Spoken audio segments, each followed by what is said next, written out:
中华关保严最近呢有侪间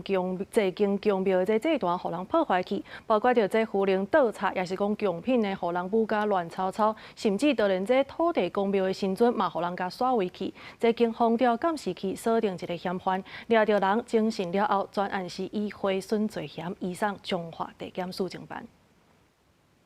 中华保严顶礼拜二开始，向来一间宫庙的五爷祭坛小连续出现互人迫害情形。庙方讲，伫民间信仰内底，五爷有镇守地方、保平安的意思，想无乃会发生这种代志。咱这五爷吼，代表咱庙的所派出的兵马安搭伫遐，所以讲这五爷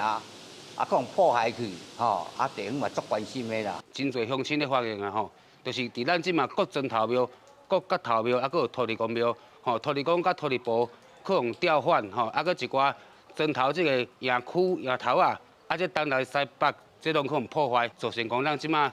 咱乡亲人心惶惶啊。 警方调查指出，受到迫害宫庙有金武宫、大安宫、孝天宫等6间宫庙。调附近的监视器锁定一位41岁姓陈的查甫人有真大嫌疑，伫27暗时抓到人。那警方受理报案后，积极调阅监视器，以掌握嫌疑人。巡逻时在顺泽宫面前发现陈姓嫌犯可疑徘徊，随即将其带班所侦办那后续这个陈嫌坦承这个连续毁损的犯行不讳